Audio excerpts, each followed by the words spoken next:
Welcome to No Excuses. My name is Mary Fran, and today I'm going to talk about the books that I read last week, and I had a humdinger week of reading. And so let's just get into it. First book I read was Raised by Wolves. This book was by James Patterson, and it is about a cop who discovers two children that are rather feral, and he decides he's going to try to help them, and they just are not fitting into society. They're having some major issues. The town is not liking them.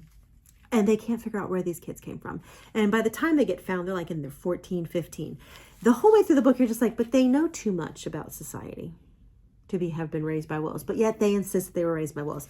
Turns out that they were not really totally raised by wolves, partially, but not totally. And there's a whole big long story. And, it really is a book, and you really start rooting for them because you're just like, these kids need a break.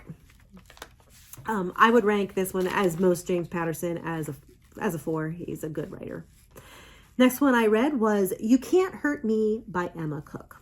Now, I'm going to tell you that this one took me a long time to read. It just seemed like it was going slow. It is about a gal who is a journalist, and she is interviewing a guy who is a doctor of pain. He has a pain clinic where he's helping people with pain, and he had discovered a lady who couldn't feel pain. And he was intrigued with her, ended up marrying her, and she ended up dying. And the whole story, you're kind of guessing about what happened to her because they kind of lead you up to the fact that she might not have died a natural death.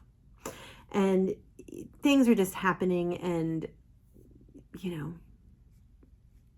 I'm not going to give it to you because I don't want to tell you the whole story. I don't want to tell you the whole story because I don't want to ruin it for you.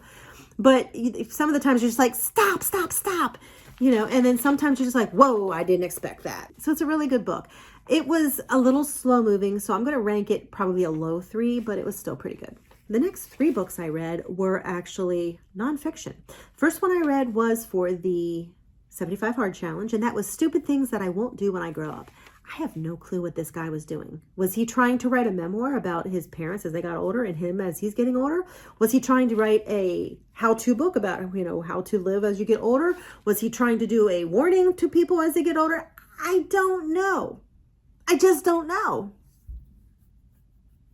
I haven't figured it out. But that's really what it is. It's part memoir, but it's also part, when you get older, age gracefully. Don't give in, and don't be so set in your ways that you refuse to wear a hearing aid. Don't be so, I don't know. It was a waste of my time. It's bad when in my last 75 hard, I'm just like, dude, I just want this book to be over. The next book I read was a really good one. It was also another nonfiction that I did pick up for the 75 hard challenge, and it was called Master Slave, Husband, Wife. It was about a couple in the years before the Civil War who decided that they wanted to leave slavery. The wife, the lady, was the daughter of a slave owner who had relations with one of his slaves. So she was very light-skinned, and she fell in love with another slave who was not light-skinned. And it talks about their escape from slavery. She dressed up like a respectable gentleman, and she traveled in plain sight with her slave. After they got to safety, they actually did still spend a lot of their time with abolitionists and trying to let people know what slavery was doing. It was a very neat book. They actually pass it along, and they actually tell you bits and pieces so you know the history of this family and that family and this person. It was very neat because you got to meet a lot of the big players that were in the abolitionist movement. So it was really neat. The last book I'm going to talk about was called Eat It. I am just going to say that this book was incredible. I got this one from the library. I will probably go buy it because I want to go back and read and get some of the points. This book was neat. It debunks pretty much every diet plan that's out there. And the only thing that they do say is it's calories. Doesn't matter what kind of calories you're eating, but if you're eating in a deficit, you're going to lose weight. Plain and simple. They did say that the calories you choose will fuel your body better. The calories you choose could possibly help you pick up your metabolism. The calories you choose will help you for an intense workout. The calories you choose. But they said it's all calories. They debunk pretty much every other big one out there and say why that's not working. And they say why it will work, but it's not sustainable, and it's not this, and it's not that. And they debunk other plans and other theories and other myths. You know, they debunk them scientifically, but then they also debunk them as saying that's not sustainable. You need sustainable if you're going to keep this weight off.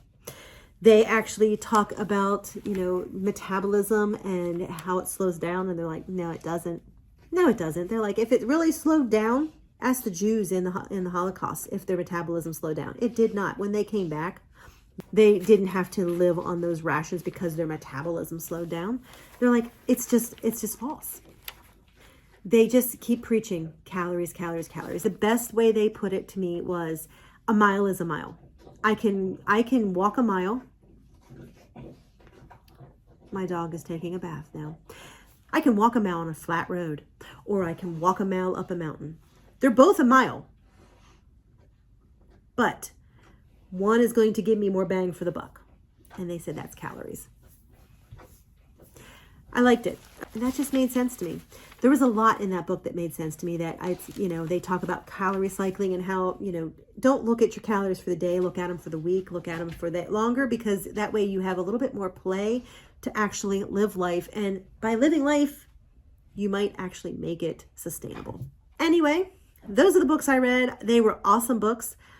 If you've read any, let me know. I'll have the links in the description as always. And in the meantime, no excuses.